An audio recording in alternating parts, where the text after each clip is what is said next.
Hi, everybody. I hope you all are doing well. We're inching our way closer to the end of 2018.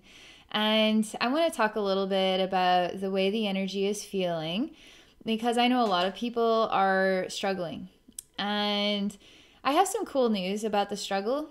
So we're going to keep it positive. But maybe we'll go into the struggle a little bit too. I don't know. I am going to channel my higher self and see what she wants to say. But I'm going to talk from my own heart for a little bit. And so, what's been going on in Abby's world the last, I don't know, 6 weeks? I mean, I don't know about you guys, but I would say starting around April. I had a great April, I had a great May, but I noticed within my own personal journey that the energy started to shift about that time, and it was just like getting a little bit more and more and more difficult, like stepping stones of like tightness. And, it'd be a little bit of like a relief in there, and then it gets tight again, a little bit of breathability, and then it gets tight again. And the tighter it gets, the more it's like, when is this going to loosen up a little bit? When am I going to just have some consistency, And consistency is sort of like, where I know that each and every day I know kind of what to expect.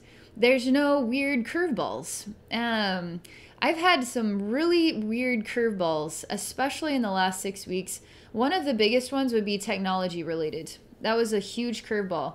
My original laptop stopped making videos. It still works. It just doesn't seem to make videos right now. So I was like, well, okay, I guess this is a sign from the universe. So I went to Best Buy, for like Black Friday deals, and I got a new laptop. And I was like, cool, I got a new laptop. This is like an awesome gift from the universe, right?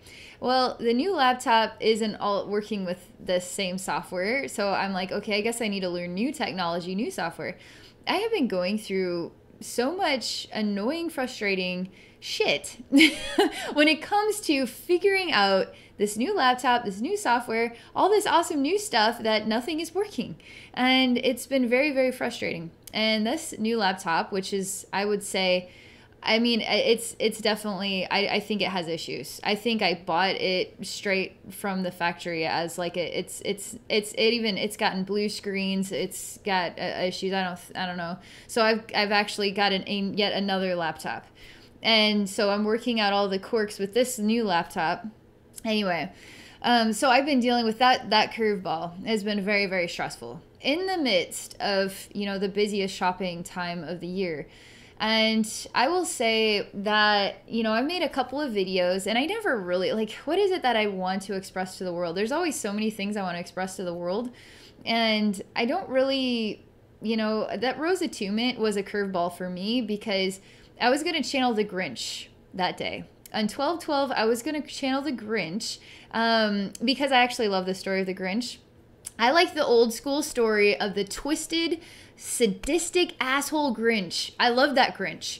The new Grinch, my kids love the movie, the new Grinch movie. They love that new Grinch movie better than the old movies, the old versions of the Grinch.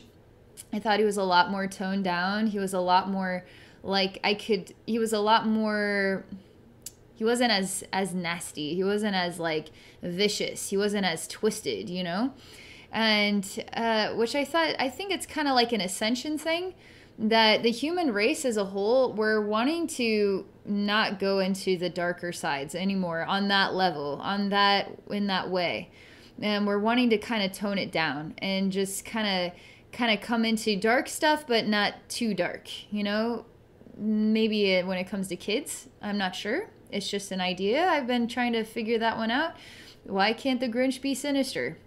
Anyway, so but I love the story of the Grinch because you have this sinister evil guy, and he's sick of all these Who people, shopping and celebrating and the big tree, and they're rubbing it in his face, and he lives in the outskirts, and he wants to take away their joy, right?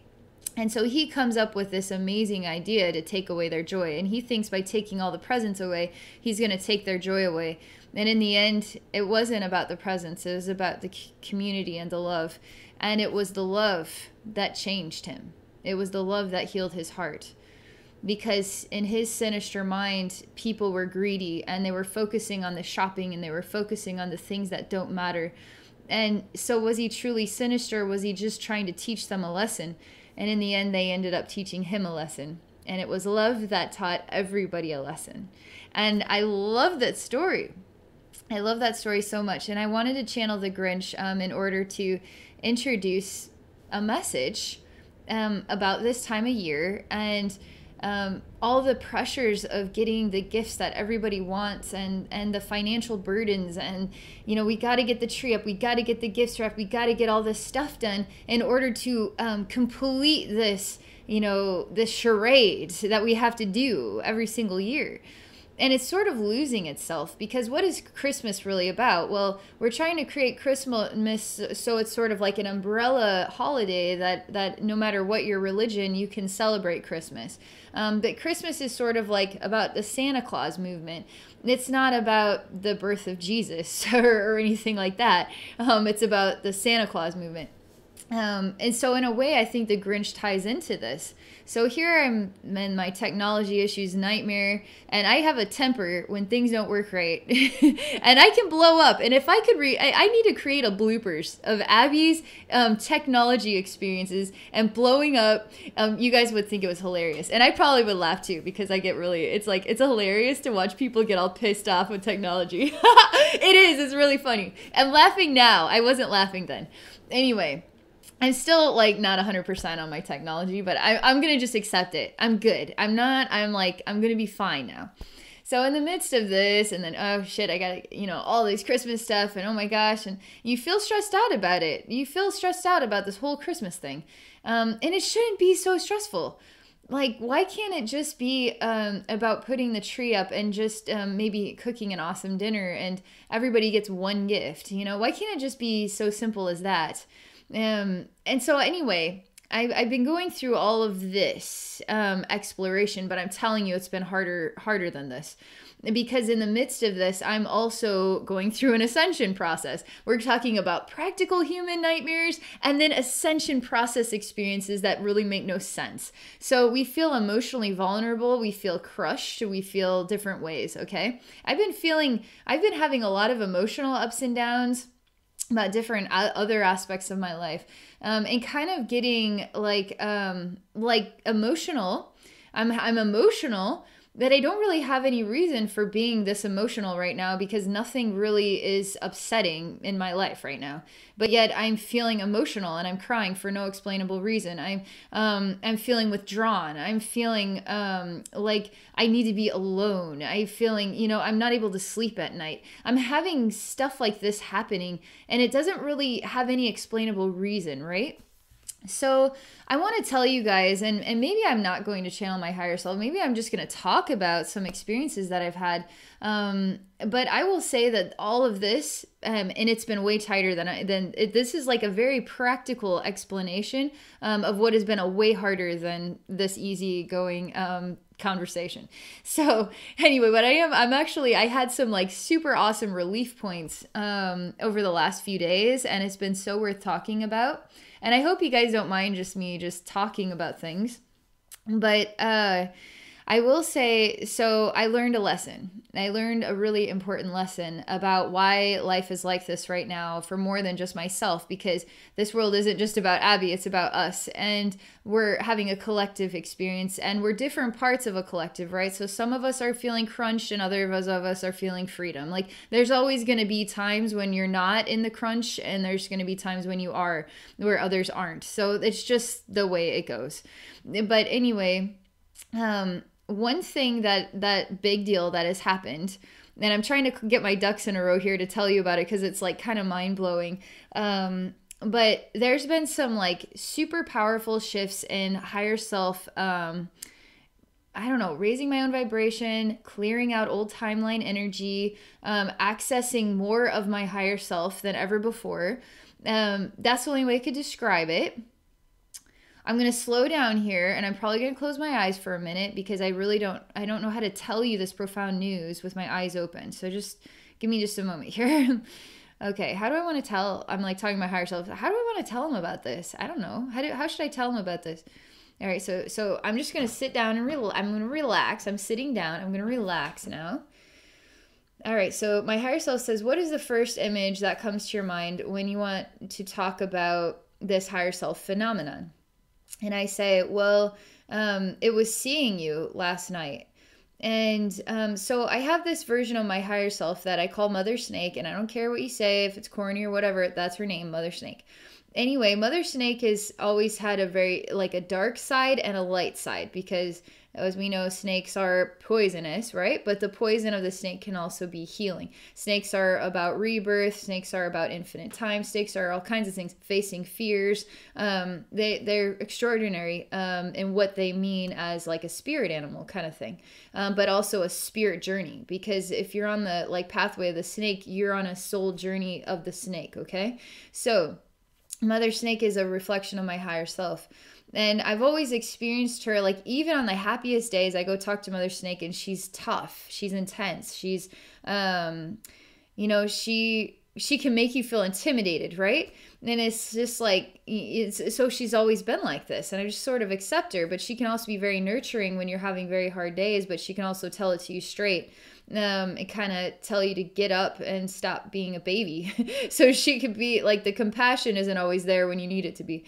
All right, so last night, I did several journeys. One journey, I've had a lot of the old energies from my 20-year stint of depression coming back in the last like 6 weeks. And so in that, as a psychic person, a spiritually sensitive person, an energetically sensitive person, depression is a very vulnerable thing. And you get the negative energies can be very loud, and they can be very contaminating, and they can pull you into other alternative realities of what the way the reality feels, okay? So you can't feel the positive sides of the reality because it's suffocated out, and you can just feel the negative sides of reality. So I started having bouts of this coming back to me, and then I'm saying, what the heck is going on? Like, I have no explainable reason why this is happening to me. I know I'm stressed out, but this really doesn't, this isn't enough. Like, I feel like myself. So what is this? I've been going in these bouts. So last night I did a journey on this, and I learned so much in this journey. I saw basically the dark side of yourself. I'll tell you, we all have dark sides, we have light sides, because as humans, you kind of get ripped apart through everything in life, and you're going to be challenged emotionally, mentally, physically, spiritually, sexually, everything. Everything is difficult here. And we're afraid of ourselves, we're afraid of each other, and we get ripped apart. And usually it's the negative energy, the dark sides of ourselves are like our evil twin, right? And our evil twin looks scary and creepy and is ripping us apart. But it just depends on your journey. Not everybody even has a clue. Like, I mean, some of them are out of control, and other people are kind of, I don't know. Everybody's at a different vibrational level, learning totally unique things. So not everybody is in the same caliber. Well, I had this sort of evil twin. It's just my dark side that's constantly, like putting me down. So it's really hard for me to stay up and to breathe the fresh air. And depression will do this. Like 20 years of depression will do a lot to you. And we're talking from a teenager into like 32 years old. So this is a very long period of time through like over half of my life, right? So anyway, this emanation was kind of coming to visit me and wanting to like rip me apart and, like suffocate me and keep me down. And it was working on some levels. All the midst, I'm just trying to live my life, right? And it's very hard to conquer it. It's very hard to override it. So in this journey, I went and visited her, and I told her that she doesn't need to hurt anymore, because she's carrying the burden of all the pain and suffering of my life, and the ways that I was never good enough, and the ways that I wasn't able to achieve all these things that would please everybody, and I would never be able to please everybody, and I'll never be enough, and all this stuff that weighs down and rips me apart every single day because I just can't be good enough, And so she carries that burden. She's the twin that carries that burden. Is she evil, or is she just extremely hurt and broken down? And that she just wants somebody to help her. And so I came and I just told her everything was going to be okay. And that I'm sorry about all of this. And it was part of the journey. And things are going to get better. And I just hugged her for a really long time, and I took that image and I put it into my heart. And there were other images too that I had to face, and I had to put them in my heart. One of those images was, and I think we all do this, and it's something where we're all kind of looking forward to the future. All right. We know life will get better. We know life will be better in the future. If we could just get to that point, if we could just get to next year, if we could just get to the year after that, maybe 5 years from now, whatever, life will get better. I've been that way since I was, a teenager suffering from depression. I wasn't going to end my life because I had hope. And hope that life would get better, that I would find a way through this, that this would go away, that, certain events in my life would happen where things would be good now, and that I didn't have to carry this burden anymore. But life never got better. In fact, it got worse and worse and worse and worse, and just was destroying me. It's like it just slowly but surely destroying me. And I would go through months of being in basically like I was alive, I was smiling, I was happy for the world, but inside me I was like in a purgatory, coma, nightmare, shredded apart, torture, sick infested nightmare, because there was so much hurt inside of me from so many years of the way I felt my presence mattered in this world. And that'll destroy anybody. I mean, that stuff rips us apart every day. We all feel destroyed by this world. That's why I'm so good at talking about it, because I've been destroyed by this world, and I found my way out of being destroyed by this world. And that's why my mother snake emanation tells me to stop being such a crybaby, because the only way to get out of it is to actually get yourself together and start loving yourself. And as like the 10 commandments, the one and only commandment is to start loving yourself. That's the most important commandment of them all. Anyway, the only commandment I know is love yourself. All right, so one of the things that I had to do in this journey of healing myself, I was climbing this ladder, and the ladder was forever. I mean, I was climbing this ladder, and this ladder up a vertical wall, and I would be climbing this ladder forever, basically. And I just kept telling myself, I'm almost there, I'm almost there, I'm almost there, I'm almost there. Life will get better when I get to the top of this ladder. Life will get better, life will get better, life will get better. But the reality is, life isn't worth waiting for. Life is worth living right now. And I told myself, with everything and all of the bits and pieces of my life that are difficult, that I talk about or I don't talk about, that my life is perfect. My life is exactly the way I always wanted it to be. And I'm looking at all these factors that aren't good, that aren't happy, that are troubling, that are difficult, that I can't solve these problems, and I probably won't anytime soon. And I'm saying, this is the life I always wanted to live right now. This is the life I've always wanted to live right now. And I couldn't want to live it any other way than this way, right now. And I'm looking at all the things that I really don't want to be going through right now. And I said that this is exactly the way that I always wanted it to be. It was just like this. And there's something really important, because I know I'm not the only one doing this right now, because the energy is really tight and we're changing, we're transforming, and we have to get a lot of stuff done before 2019, for whatever reason. Our collective feels this way, where we're getting really wound up and we're getting ahead of ourselves, okay? We're not in the future yet, so stop trying to get into the future. Just live today. Just live for today. And don't wait for life to get better. Acknowledge life is as the way you always wanted it to be right now. And anything that says, it's not the way I want it to be, this is the worst way my life has ever been, my life sucks right now, this is the worst it's ever been, that all that energy, you take that big bubble and you just say, my life is the way I always wanted it to be right now. And if you're not able to do this, then you're going to continue to feel wound up and miserable in whatever is the issues of your life that aren't good enough. And you're going to keep working on them. but you need to live your life for today.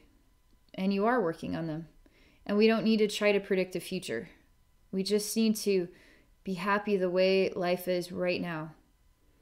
It's perfect right now. So I'm telling you this because these were big messages that I received last night on top of this. And I know I've got some corny, like, humanist examples at the start of this message, but I'm telling you, there's a much bigger picture to my world and things in my world that just, they're too personal, But I know I'm not the only person on the planet struggling here. And I've got awesome news. And your struggle is over. It's over today. Everything is exactly the way you always wanted it to be.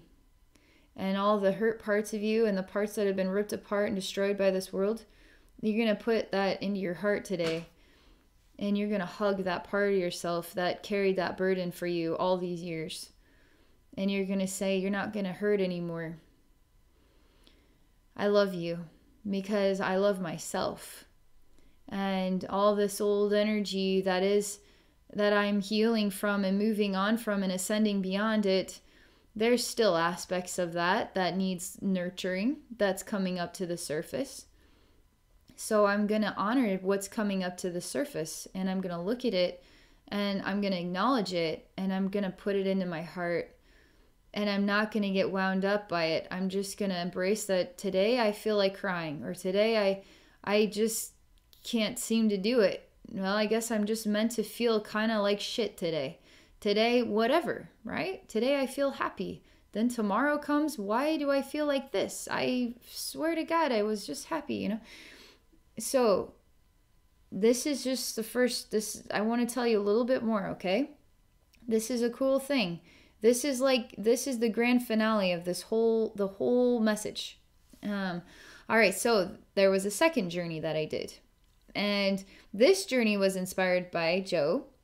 And Joe, he has had some amazing transformative higher self experiences starting in November especially and moving through December, and has influenced me as well. And we're kind of working together, me working with aspects of his higher self and him working with aspects of my higher self.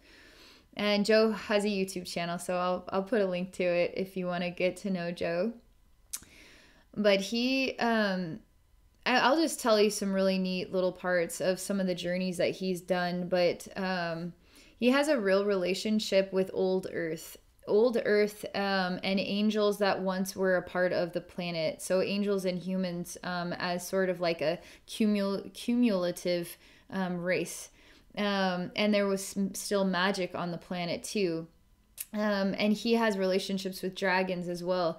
And his relationships with these energies are different because my souls live different experiences, right? So we have different stories, different vibrational expressions because of our soul journeys and our identities. And that's what's awesome. Like the more we embrace each other's stories, the more that we can expand in love and appreciation of the dynamic souls that are here.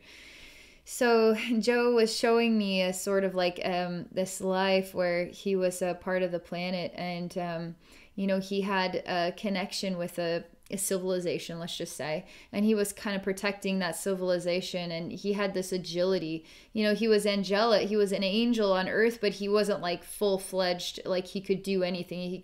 He had agility and speed, and he was like a Hercules in his own right.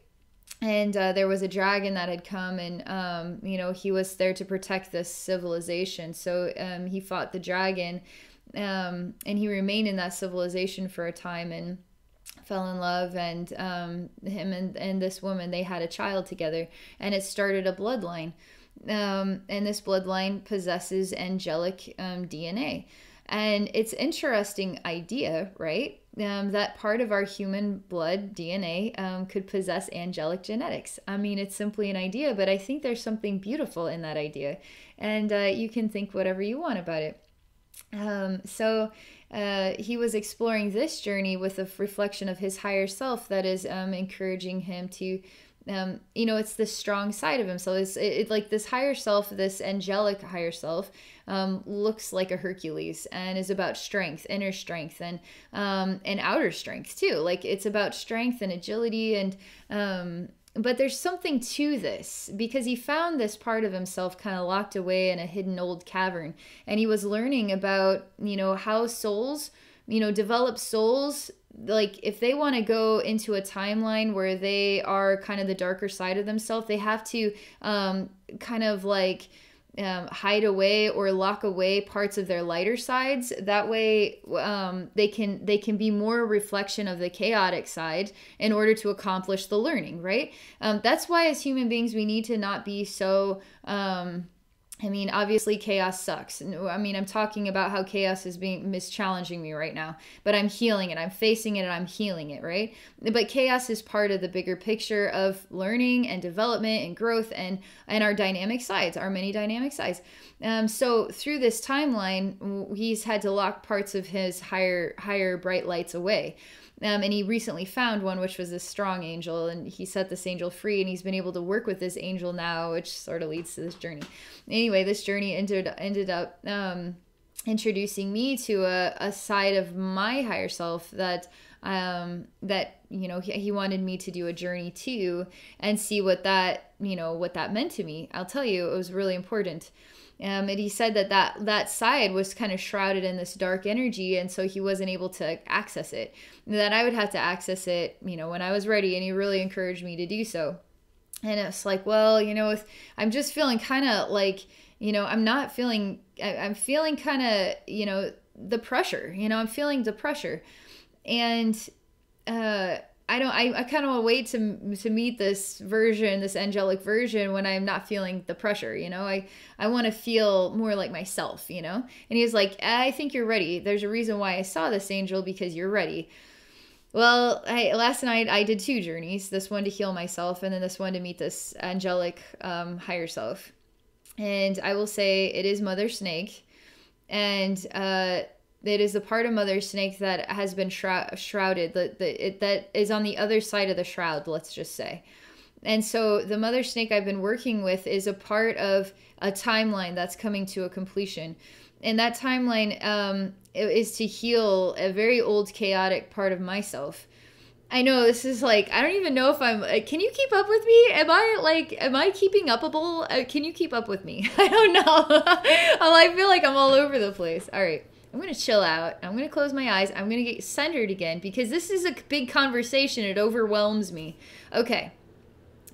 All right. So the big part of this whole message is that this angelic side of Mother Snake, who I knew she was all along, but I just wasn't able to access this pure side of her vibration because it was shrouded by the aspects that I had to complete. The chaotic sides of my soul journey from a super long timeline that I had to complete.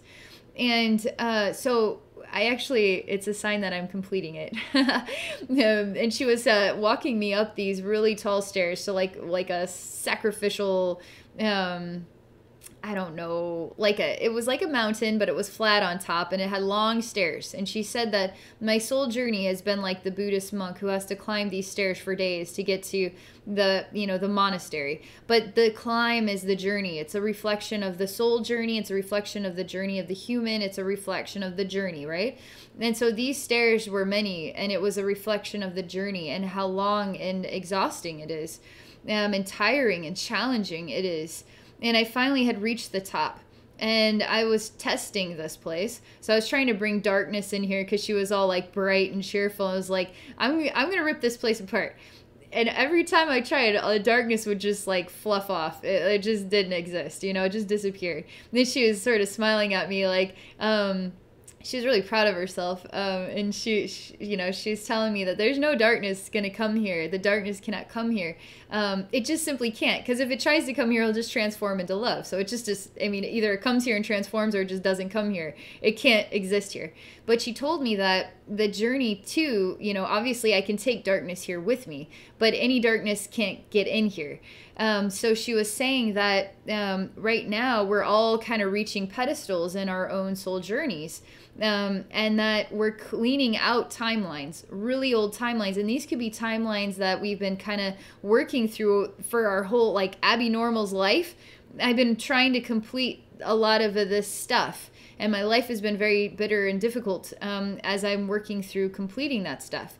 So I've reached this pedestal, you know, this platform thing. But I have all this darkness that I brought with me that has to be released. It has to be let go of. And she said that a lot of people who are feeling under pressure right now, you know, they're feeling clenched, they're feeling squished, they're feeling emotional, they're feeling all this stuff. That's because they're ascending. And when you ascend, you bring the dark stuff with you. In a way, you gotta push it out. So it's like a splinter, and the higher you go, the more that splinter's got to get pushed out, and you're gonna feel it more and more at the surface, and it's gonna feel more and more uncomfortable and gross and disturbing. And I don't want anything to do with that. But really, you need to just know that everything is perfect and it's wonderful and it's amazing right now, and you're completing parts of your super timelines. And whatever is uncomfortable is also the darkness that is purging out as you stand upon this amazing pedestal. After this super walk that you've been on, now you've reached this pedestal, and all this dark stuff, all this pain, you know, embrace where you are right now. You don't want to be anywhere else but right now. And you don't want to get to the future. You don't want to wait to live your life. You want to live your life right now. And this stuff, this gurgly burgly stuff that doesn't feel good and it's confusing, and who am I right now and what's happened? Have I lost my mind? You know, we just need to simply acknowledge that this is purging. This is old stuff purging, and it's releasing, and it's being let go of, and we are bright. We always were bright. But all this negative stuff is just continuing to release out, and we're feeling it right now. Anyway, it was really exciting because I'd never accessed this side of Mother Snake before. And she was showing me, if you can handle this will probably take another 5 minutes to tell you the story. After she was talking to me about purging all of this stuff out, she showed me this chaotic timeline, okay? And it was kind of like a Harley Quinn side of myself, where I'm a really nasty, I'm really nasty. Like, I have a really nasty side that I got really wrapped up in chaos, and I was dishing out a lot of terror and suffering, and for a very long time. And I was also simultaneously suffering inside of myself, but I was a jokester. And I thought it was so, like, everything was like a funny, sick, twisted joke, you know? So I was sort of like in the midst of all of this, you know, as like a twisted Harlequin type emanation. Anyway, it had gotten to a point where that couldn't go on anymore. And all this stuff had to be reconciled. It had to come to balance. And this is old stuff. And I've been able to work on balancing it here on Earth, okay? So anyway, this Harlequin side of me, she was dressed in like a black gesture outfit, and she's a white face and black rims around her eyes and black lipstick, and everything is just like a sick and twisted joke. Even her own suffering is a joke. Well, she walks down this tunnel, and this is how it came to me, was that there was this dark orb, and this dark orb, she knew she had a calling, that she was forced into a situation where she would have to help another person, and there wouldn't be any choice. She would have to help another person, and in the process of helping that person, this would transform her entire timeline. So now she would have to reconcile all the times where she wasn't going to help anybody, not even herself. And now it's transformed and turned inside out. And what the image was just a big dark orb of hurt and suffering. And then that big dark orb, then I put into my own heart as this version of myself, which she had to put this, the pain and suffering of another, into her own heart to help somebody else, right, basically. And that's when this angelic side, this Mother Snake angel, came and told her sister, you will not have to carry this burden alone. We will work through it together. All of this sick and twisted chaos choices an angel reflection of my higher self came down and told her, you will not have to transform this by yourself. I will help you through it. And so the two became merged as Mother Snake, the dark and the light. And so this whole thing has been reconciling. And in this life as myself, it's interesting because one of the big themes is, how can I do better? How can I do better? I'm constantly asking myself, how can I be a better person? How can I do better than this? And I get overwhelmed by it because I'll never be good enough. You know, I'm never going to be good enough for whatever everybody needs out there for me. I'm never going to be able to keep up. I'm never going to be able to, you know? So I just have to just accept that I can only be what I am, and as best as I can be that, and that's it. That's it. I'm just one person, you know? I struggle with this because I just want to be more than one person. I just want to split off into like 2 billion me's and then go help the world, you know? But I can't do that. I'm just one person. I'm not a spirit. I'm a human, you know? And so anyway, my life has been trying to like resolve anything that I've done wrong, What else have I done wrong? Like, what can I do to be a better person? Like constantly. And now this depressive side and this self-destructive side and all of this Harlequin stuff and this angelic stuff getting mixed together to this grand finale moment that took place last night, where I'm on the pedestal and I'm seeing the reality of the reconciliation of a massive timeline of my own ascension. And the angel of Mother Snake was so balanced and so bright, and the dark side, the Harlequin side, was so balanced into that angel of light. And they were merged as one bright, beautiful angel.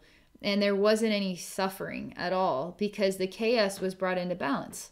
The timeline was brought into balance. And the love then was the only thing left. It was just simply harmony, because balance is harmony. Out of balance is disharmony, right? And then you get Harlequin. So this is what I have to tell you. I don't know what else I'm supposed to say after that. But I feel that the moral of this story is everything is in the balance. Everything is its own divine timing. And we're discovering ourselves, right? In our own unique ways as human beings and as spiritual beings and as friends, as so many reflections of identity. And we're feeling stuff. And there's a human side of it, and there's a angelic side of it, right? And when it feels really tight and difficult, these types of messages will help you find yourself again through this whole process. And now I have a question. Should I channel the Grinch? So like Abby's message that takes 38 minutes, almost 38 minutes. And now all I just want to know is, should I channel the Grinch? Do we need a message like this? I think the world needs a message like this. And yes, the Grinch is a real consciousness. And the human race is feeling Grinchy. I swear to God, I have been a Grinch this year. And so there's a Grinch within us all, you know, there's like a Jesus within us all, and there's a Grinch within us all. There's a Harlequin within us all. It's true. It's seriously true. I would love to know what you think about that.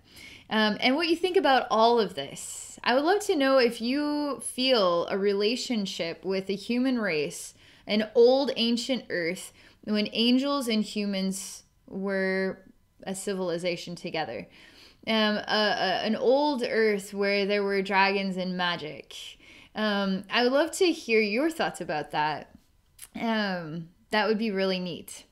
Can I tell you one more thing? Are you going to be able to listen to one more thing? I have a feeling a lot of people are not going to be able to watch this whole message. I want to tell you one more thing. This is for those of you who can hang in there. This is a cool thing. So my Mother Snake on the pedestal, she showed me a story about myself. And it's a story about human sacrifice on this sort of like Mayan or Aztec structure, but it goes up really, really tall, really, really high.